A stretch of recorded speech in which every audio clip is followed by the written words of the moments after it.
Bienvenue sur Il y avait une fois, le podcast pour être bien avec soi-même, bien avec les autres et bien avec le monde.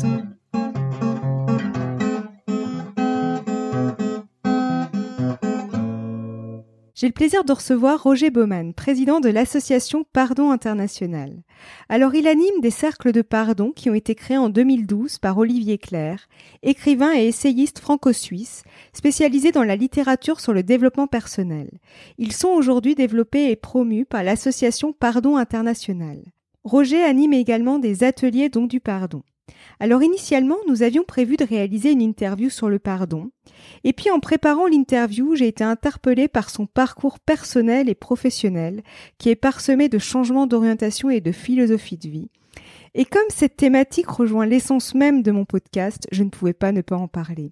Alors j'ai voulu d'abord aborder avec lui la manière dont il est sorti de son conditionnement, qui ne lui convenait plus, pour aller à la rencontre de son authenticité et se rapprocher de qui il est réellement. C'est un épisode qui est une invitation à nous libérer de nos conditionnements pour être qui nous sommes et nous accueillir pleinement. Bonjour Roger et merci d'avoir accepté mon invitation. Bonjour Sophie, c'est avec grand plaisir, merci beaucoup. Alors avant de débuter, si tu devais choisir un mot pour te définir, ce serait lequel ? Tu m'as pris un peu de court avec cette question, j'avoue, mais je dirais mystérieux, parce que je pense qu'il y a toujours beaucoup de choses que je découvre jour après jour, année après année, et peut-être aussi humilité, désolé de peut-être en prendre deux. Humilité dans le sens justement où, comme Socrate, je crois, disait, tout ce que je sais, c'est que je ne sais rien. Et effectivement, c'est dans cet état d'esprit, dans cette philosophie que la vie, que ma vie est un mystère, que je le continue à la découvrir instant après instant, et que justement j'ai réalisé que beaucoup de croyances, de choses que je pensais vraies dans le passé, se sont révélées justement ne pas être aussi vraies et aussi solides que je l'imaginais. Donc, et qu'est-ce qui fait que justement on est ce qu'on est, qu'on devient ce qu'on devient, qu'on fait les expériences qu'on fait. Tout ça pour moi est encore un mystère. Même justement, on parlera des cercles de pardon et tout ça. Et pour moi, c'est aussi encore un mystère. Qu'est-ce qui se passe réellement pendant un cercle de pardon, même après bientôt 10 ans que je les anime. Pour moi, il y a toujours une part de mystère et de magie là derrière que mon mental peut bien essayer d'expliquer, mais que finalement, je sais qu'il y a des choses qui nous dépassent complètement et que c'est beau aussi comme ça. Mais ça demande de lâcher prise quelque part. Bon, c'est un peu le terme à la mode, mais c'est pas pour utiliser le terme à la mode, mais c'est ça en fait. C'est que le mental, en fait, lui, il veut toujours tout comprendre. Et justement, il y a cette nécessité à un moment donné de dire, bah tant pis, en fait, je peux pas l'expliquer, bah c'est pas grave en fait. Oui, tout à fait, ouais. La compréhension est importante aussi pour des fois pouvoir prendre du recul, pour des fois pouvoir aussi avoir de l'empathie et de l'ouverture par rapport à ce que je vis et ce que vit l'autre également. Parce que sinon, ça peut m'enfermer aussi justement dans mon propre système de croyances, dans mon mental, dans mon ego. Et c'est aussi important, je pense, que d'être dans cette ouverture à l'autre et être dans un désir de comprendre aussi le monde dans lequel vit l'autre. J'ai vu sur ton site, tu parlais de réalité. Il n'y a pas une seule réalité, mais voilà, chacun a sa propre réalité. Et c'est exactement ça. Et même ma réalité, je vis pas la même réalité aujourd'hui que je vis la réalité il y a 5 jours et que je vis la réalité il y a 10 ans et il y a 20 ans en arrière. Donc, vraiment, on est en mouvement, on est en évolution perpétuelle, incessante. C'est, je pense, aussi ça qui fait la vie, comme les animaux, les végétaux, les minéraux, tout est en mouvement perpétuel, et de garder cette ouverture face à l'autre, face à soi, et puis justement ne pas essayer de ne pas rester croché dans des croyances qui, pour beaucoup, sont des croyances aussi limitantes et qui nous empêchent justement de nous réaliser et d'aller vers soi et vers l'autre également. Complètement. Ouais, je suis complètement d'accord. Et dans le passé, tu as eu l'impression de porter un masque. Et justement, comment ça s'est manifesté en fait ? Comment tu as pris conscience en fait de l'existence de ce masque ? J'aimerais tout d'abord dire que je pense que j'ai encore l'impression aujourd'hui parfois de porter des masques et c'est OK aussi ne pas avoir l'attente ou la croyance qu'on peut peut-être être complètement libéré aussi de tous nos conditionnements et que c'est OK aussi, parce que c'est ça qui peut aussi nous mettre de la pression dans ce monde spirituel ou dans le monde du développement personnel. Parfois, il y a beaucoup trop d'attentes et de pression, finalement, et d'exigences qu'on se met sur soi et une sorte, on doit être dans la rigueur, on doit être dans l'effort. Voilà, il faut absolument qu'on se libère de tous nos conditionnements, etc. Sinon, on ne pourra jamais être heureux. Et c'est aussi se donner un petit peu de bienveillance et de douceur. Mm. Parce que sinon, finalement, on va jamais s'accepter comme on est. Si j'attends le moment où je serai entièrement libéré, entièrement éveillé, quoi que ça veuille dire, mais voilà, si on a une image de ce qu'on veut être et que tant qu'on l'est pas, on s'autorise pas aussi à s'apprécier, à être notre meilleur pote et notre meilleure copine, c'est toujours une course perpétuelle vers finalement un idéal qu'on va avoir beaucoup de peine à atteindre. Tout à fait. Et je vais répondre tout de suite à ta question. Mais ce que j'aimerais partager, quasiment dans tous les ateliers que j'anime, je partage cette citation qui dit: un jour, un maître zen a dit, avant l'éveil, j'étais dépressif. Après l'éveil, j'étais toujours dépressif. Mais c'était plus un problème. Ça paraît tout bête, mais pour moi, il y a quelque chose de tellement fort là-dedans. Enfin, je pense moi aussi, quand j'ai commencé ce chemin de spiritualité, de développement personnel, j'avais un idéal, j'avais une vision de ce que c'est que l'éveil, de ce que c'est que la vie, la paix, la joie, l'amour, enfin voilà, toutes ces notions-là, et que je pensais qu'un jour, je serais complètement libéré de la tristesse, de la peine, du manque d'estime, du manque de confiance, du manque d'amour et de tout ça. Et j'ai réalisé avec le temps que c'était une illusion, que c'était une croyance de plus, c'était un conditionnement de plus que je m'étais moi-même créé à travers peut-être ce que j'ai vu à l'extérieur. Mais que finalement, je peux être en paix, je peux m'aimer comme je suis, en étant comme je suis, et pas en attendant d'être quelque chose d'autre que ce que je suis aujourd'hui pour m'accepter, pour m'aimer complètement. Et je pour ma part, je pense que jusqu'à mon dernier souffle, j'aurai encore des croyances, j'aurai encore des conditionnements. Et justement, vouloir à tout prix être complètement libéré de ça, c'est se maintenir soi-même dans une forme de souffrance, une forme d'exigence, Complètement. un objectif finalement irréalisable. Je dis pas qu'il faut pas aller dans cette direction-là. Je fais moi-même pour moi des thérapies individuelles ou de groupe en tant que participant. Parce que je sens qu'il y a encore des choses en moi que je peux transformer, transmuter, libérer, guérir. Donc, je continue à avancer dans cette direction-là.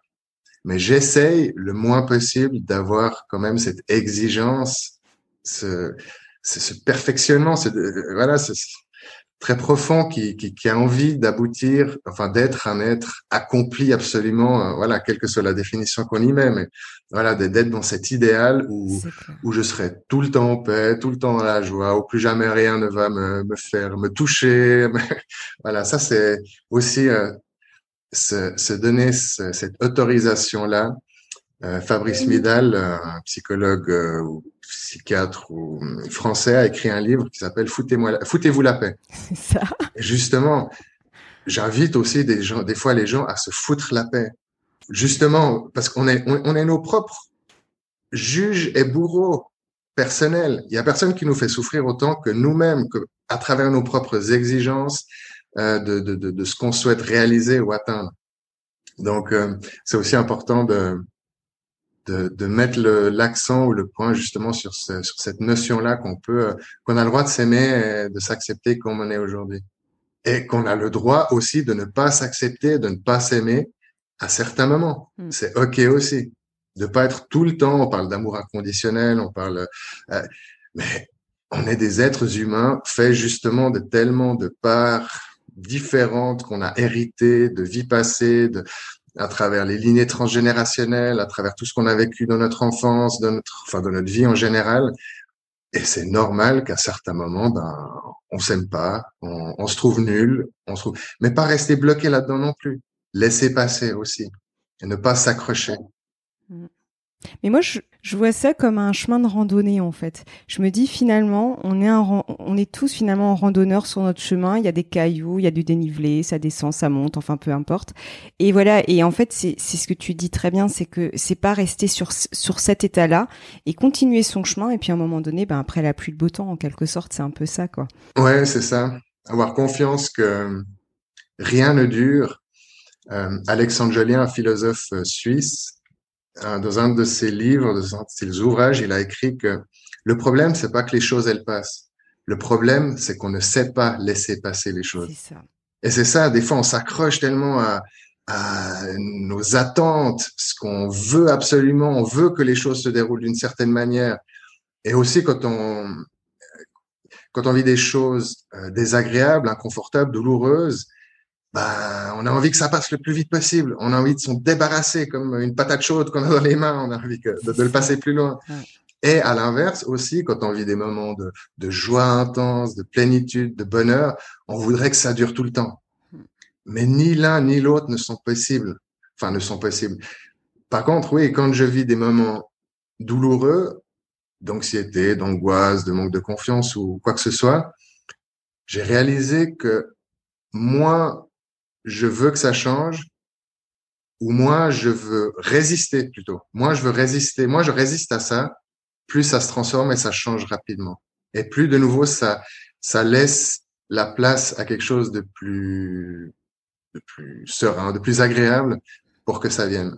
Dans Conversation avec Dieu, il y a une phrase qui dit ce à quoi tu résistes persiste. Mm. Et plus je résiste, je m'en rends compte en l'expérimentant, plus je résiste et plus effectivement ça persiste et ça dure dans le temps. Et des fois, ben voilà, ok. En ce moment, je peux même pas dire aujourd'hui, mais en ce moment, je me sens nul, je me sens misérable, j'ai l'impression que j'ai pas de courage ou quoi que ce soit, quels que soient les jugements que je peux avoir envers moi. Et c'est ok, Mm. j'ai le droit. Il y a même pas à vouloir changer, transformer. C'est bon, c'est une journée ou un moment qui est moins agréable.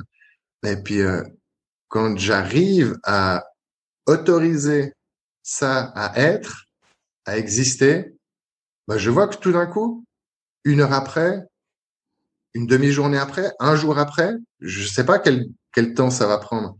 Et tout d'un coup, paf, c'est comme un ballon qui éclate et puis c'est bon. Ça passe et ça laisse la place à autre chose.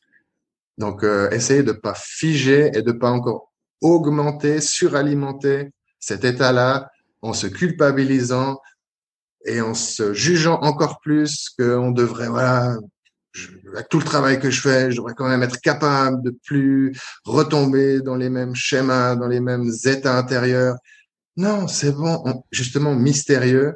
Je reviens à ça parce qu'on est des êtres tellement mystérieux. On est la somme de tellement de choses qui nous appartiennent pas. On est la somme de centaines de milliers d'années de conditionnement qu'on a hérité malgré nous. On l'a pas demandé, mais voilà, ça fait partie de nous, de ce qu'on est aussi. Et, euh, et accepter aussi ça, des fois, ce sont des choses qui nous dépassent, c'est au-delà de ma petite personne. Et ok, peut-être qu'un jour, je serai moins confronté peut-être à certains de ces états désagréables. Mais voilà, ici et aujourd'hui, ici et maintenant, c'est là. Constater, accueillir, et des fois, il y a même rien à en faire de particulier que d'être patient. C'est pas forcément facile, hein, d'être Non. patient et puis d'accueillir. Je dis Ouais. pas que il y a qu'à faucon, hein, jamais. C'est clair.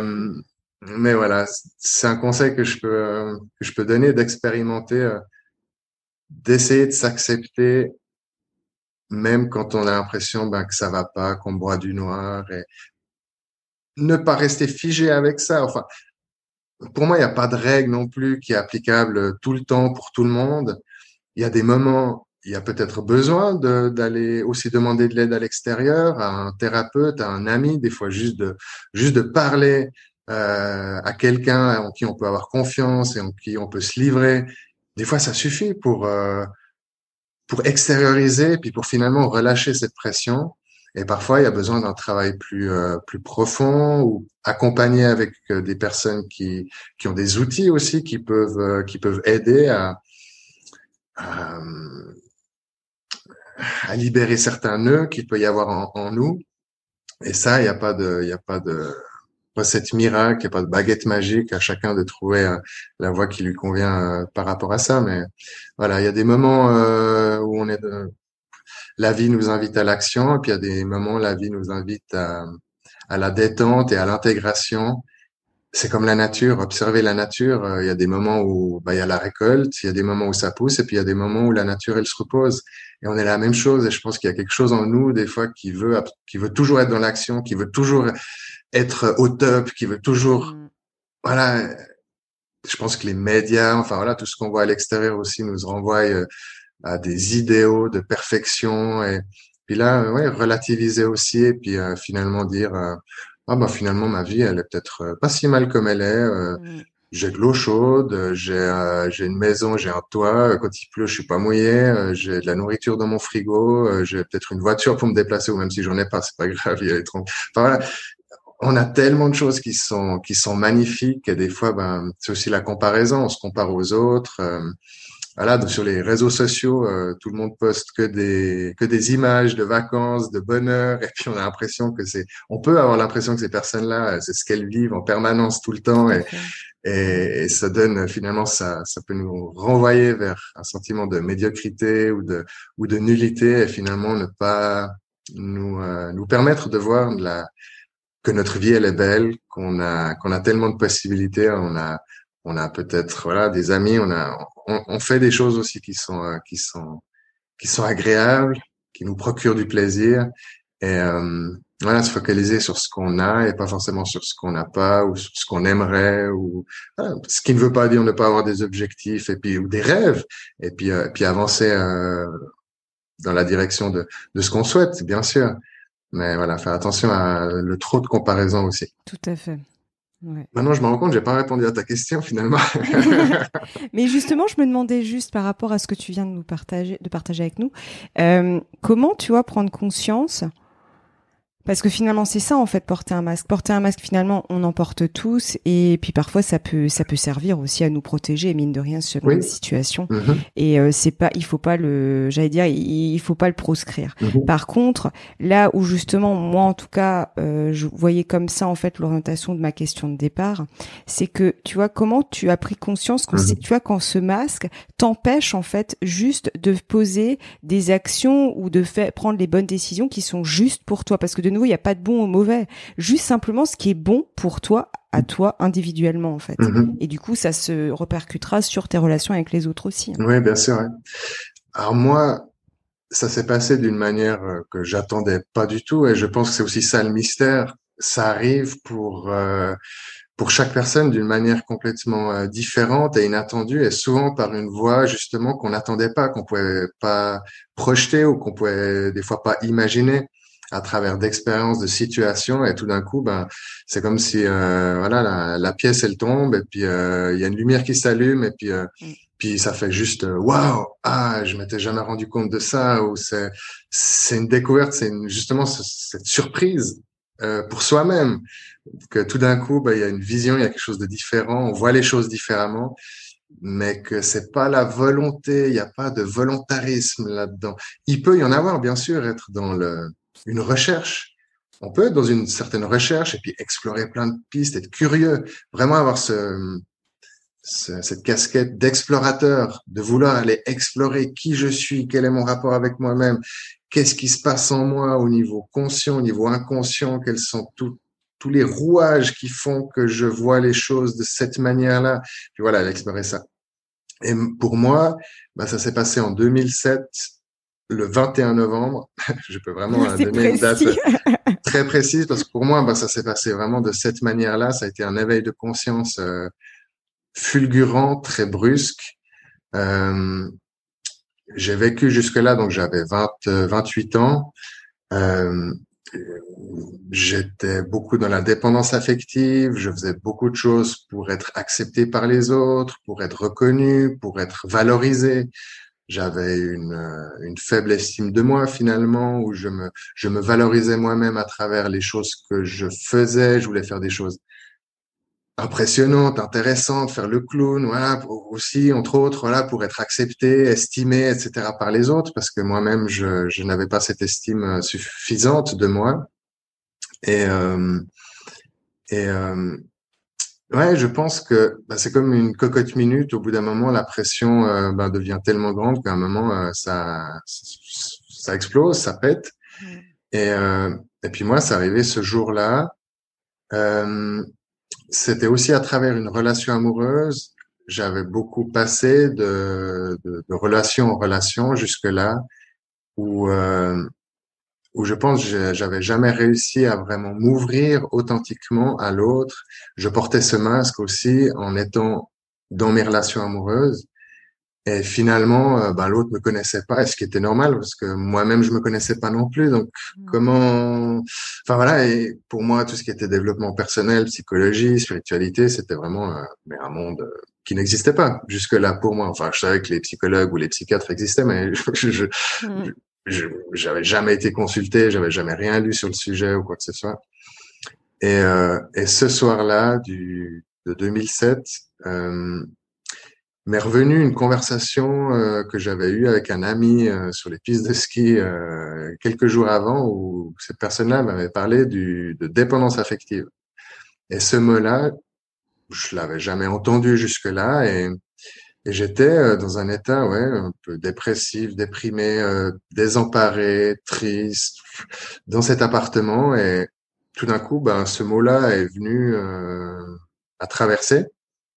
Et j'ai été sur l'ordinateur, j'ai été dans un moteur de recherche, tapé dépendance affective et j'ai cliqué sur le premier lien qui est apparu. J'ai imprimé le texte qui peut faire 2, 3 pages. Je me suis assis sur le canapé, j'ai commencé à lire. Et là, ça m'a mais complètement explosé mes croyances, mes conditionnements. C'était un feu d'artifice intérieur de, je sais pas, c'est tellement difficile à exprimer, enfin à expliquer vraiment avec des mots. Mais ouais, j'ai senti, mais comme s'il y avait voilà, mon cerveau explosait, puis des connexions qui étaient là, ben, ont éclaté pour en créer des nouvelles. Enfin, c'était ouais, une explosion intérieure qui était vraiment incroyable. J'ai pleuré, j'ai pleuré, j'ai pleuré de joie, de soulagement. J'avais l'impression, ben, en lisant ce texte, que quelqu'un avait fait ma biographie. Enfin, Mm. une partie en tout cas. Que enfin il y avait des mots sur ce que je vivais à l'intérieur que jamais je savais pas ce qui se passait en moi et qu'en lisant ce texte, tout d'un coup, ben voilà, c'est comme si quelqu'un était à l'intérieur de mon corps et puis mettait des mots sur ce que je vivais, sur ce que je ressentais, sur la manière dont je fonctionnais. Et ça a été voilà, ouais, un éveil, un moment quantique vraiment bah, extrêmement fort. Et là, ma vie, elle a radicalement changé ce jour-là. Il y a vraiment un avant et un après 21 novembre 2007. Et par la suite, je me sentais toujours perdu. Je dis pas que du jour au lendemain, hein, je suis devenu ce que je suis aujourd'hui. Euh, c'est comme un serpent qui fait sa mue. Ça se fait pas en 5 secondes. Il faut du temps pour. Je sentais que j'étais plus l'ancien rejet, j'étais plus celui que j'étais avant, mais que j'étais pas encore celui que j'étais en train de devenir. Et, euh, et il a fallu beaucoup de temps pour finalement que toutes les choses après que j'ai découvertes, toutes les explorations que j'ai faites par la suite, s'intègrent, s'incarnent et deviennent une réalité non pas seulement intellectuelle, mais aussi justement puissent vraiment s'incarner, descendre dans tout le corps, le cœur, les tripes et à tous les niveaux de mon être. Exactement. Et ça a pris beaucoup de Et temps. je rebondis juste là-dessus parce que c'est hyper important. Moi, pendant très longtemps, j'essayais de tout comprendre, etc. J'étais beaucoup dans décortiquer les choses. Et en fait, un jour, c'est vrai qu'on m'a dit, Sophie, c'est bien de tout comprendre, mais faudrait que tu l'intègres jusqu'au bout de tes cellules. Et c'est exactement ça. Et c'est vrai que depuis, j'ai changé ma démarche. Maintenant, je prends le temps aussi que ça infuse. Et c'est incroyable parce que c'est beaucoup plus puissant, en fait. Parce qu'après, tes actions, enfin, il n'y a pas que tes actions d'ailleurs, mais il y a tout. Il y a ton être, il y a tout. En fait, il y a tout qui change. Le fait vraiment de l'intégrer, en fait, comme tu dis, tu l'incarnes après. Et c'est pas du tout pareil. Ça descend, en fait. Ça reste pas bloqué en haut. Mhm. Ouais. c'est être en cohérence. C'est très, très important. C'est le Bouddha qui disait, lorsque tes pensées, tes paroles et tes actes seront en cohérence, là, tu connaîtras la paix. Exactement. Parce que j'ai beau avoir des concepts intellectuels sur la vie, c'est ci, l'amour, c'est ça, la vérité, c'est ça, les relations, c'est ça, etc. Mais si j'arrive pas à le vivre, ben, on peut pas se mentir à soi-même. On sait très bien qu'il y a quelque chose qui est pas aligné, qu'il y a quelque chose qui est pas en cohérence. Et forcément, il y a quelque chose qui clochera. C'est une évidence. Mais après, c'est OK, se donner aussi le temps. Tout à fait. OK, je sens que ce concept-là ou cette idée-là est vrai. Ça parle à mon cœur, ça parle à mon esprit, ça parle à mon intellect aussi, à ma compréhension. Mais j'arrive pas encore à le vivre concrètement. Il y a encore des obstacles, il y a encore des parts de moi qui résistent par rapport à ça. Et, euh, et se donner aussi cette autorisation, comme je disais avant au début, enfin plutôt, OK, la cohérence parfaite n'est pas encore là. Et c'est OK. Ne pas après de nouveau tomber dans le blâme, dans l'apitoiement, la culpabilité, etc., de croire qu'on n'est pas capable, qu'on est nul, etc. Ça prend aussi des fois du temps. Comme voilà, comme on plante une graine dans son jardin, ben c'est pas le lendemain qu'on va récolter les fruits. Se donner aussi cette autorisation, cette permission de prendre le temps pour que les choses elles infusent et que elles puissent après se révéler, s'incarner dans notre quotidien, dans notre expérience concrète dans la vie de tous les jours. Tout à fait. Et finalement,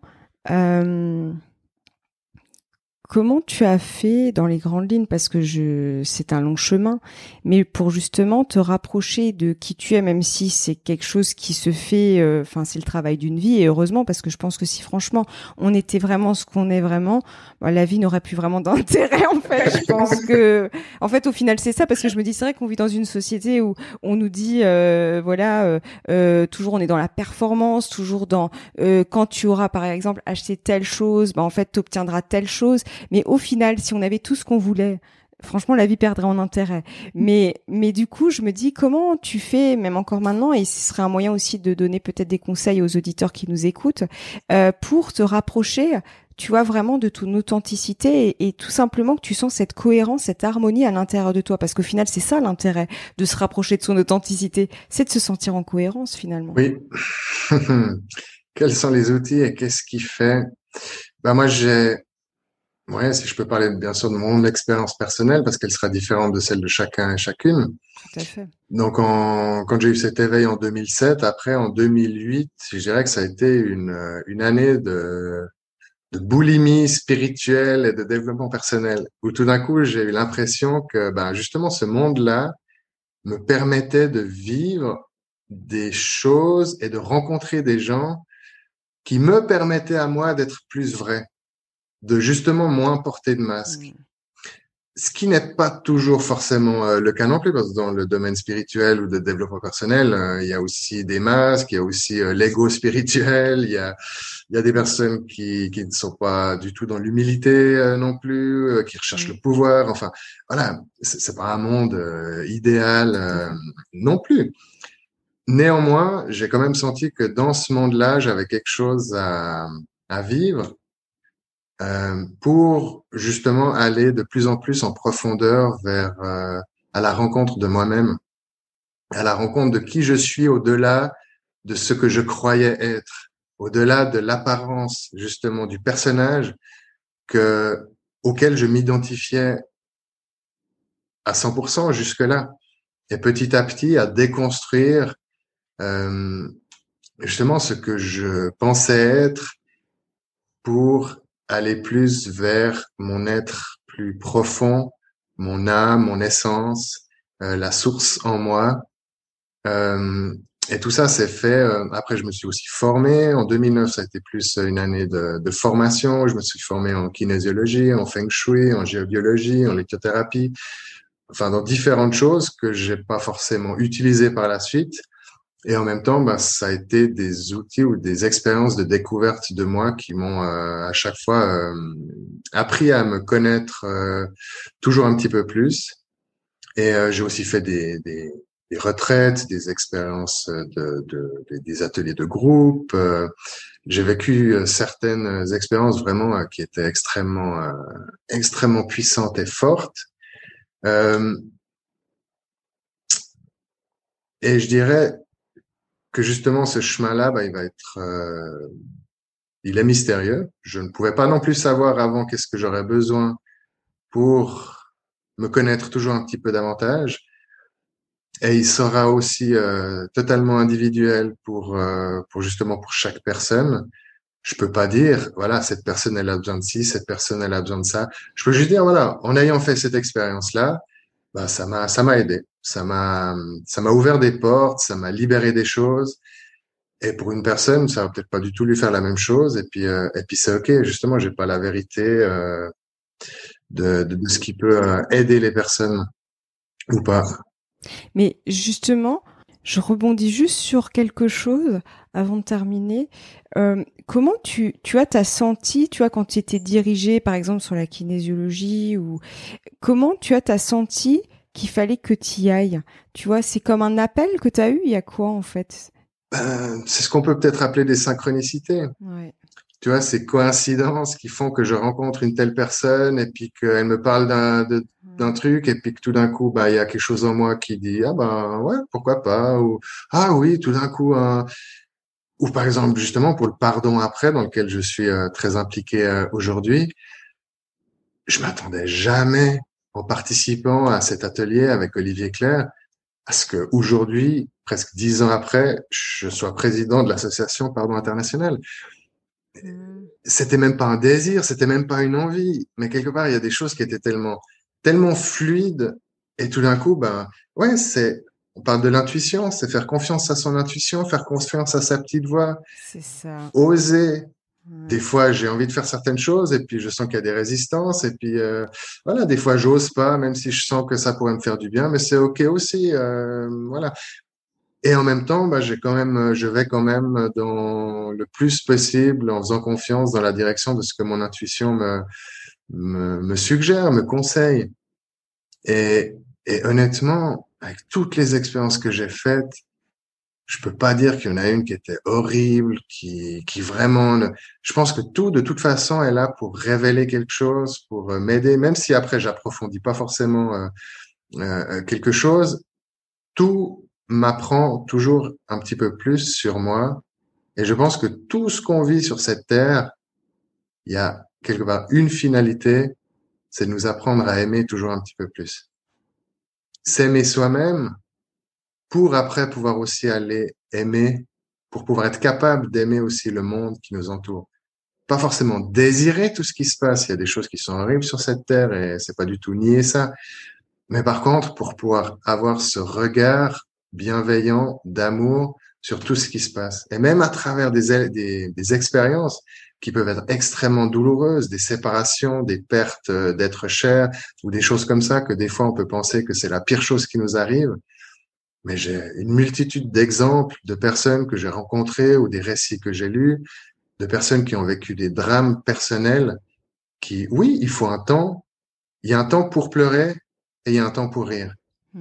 Et comme les 5 étapes de Elisabeth Kubler-Ross par rapport aux soins palliatifs, par rapport aux personnes en fin de vie, euh, ou non, par rapport au deuil, elle était une spécialiste des soins palliatifs, mais c'était les cinq étapes du deuil, pardon. Et certains en ont ajouté encore d'autres ou les ont déclinés un peu différemment. Ben voilà, on passe par le déni, la colère, le marchandage, la manipulation pour finalement arriver à l'acceptation. Et ne pas vouloir de nouveau être dans cette exigence personnelle, cet idéal d'atteindre l'acceptation 5 minutes après avoir vécu peut-être la perte d'un parent ou d'un enfant. C'est illusoire. Après, ne pas rester non plus englué là-dedans, dans ces différentes étapes, mais s'autoriser aussi à prendre son temps.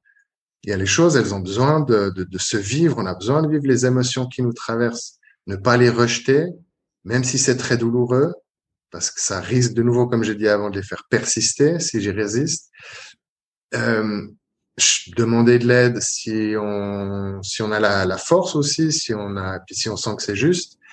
Mais voilà, accepter aussi de se laisser traverser par ces différentes émotions pour finalement qu'elles soient après digérées, pour pas qu'elles restent finalement quelque part et puis qu'elles attendent qu'une étincelle pour pouvoir de nouveau nous péter à la figure, j'ai envie de dire. Mais comme les enfants, ils peuvent passer tellement rapidement de la joie aux pleurs, aux larmes, à la tristesse, à l'émerveillement.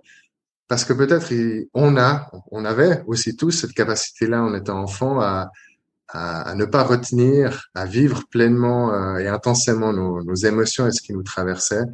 Et du coup, ça nous permettait de passer plus rapidement à quelque chose de plus agréable, de plus lumineux de nouveau après. Et pour clôturer notre échange, quel serait ton mot de la fin? Si tu avais un mot comme ça qui te venait pour clôturer notre échange, ce serait lequel? Pas un mot, mais une citation.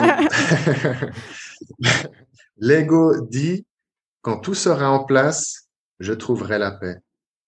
L'âme dit, trouve la paix et tout se mettra en place. Et c'est tellement vrai. Ouais. Merci beaucoup, Roger. Avec grand plaisir, Sophie.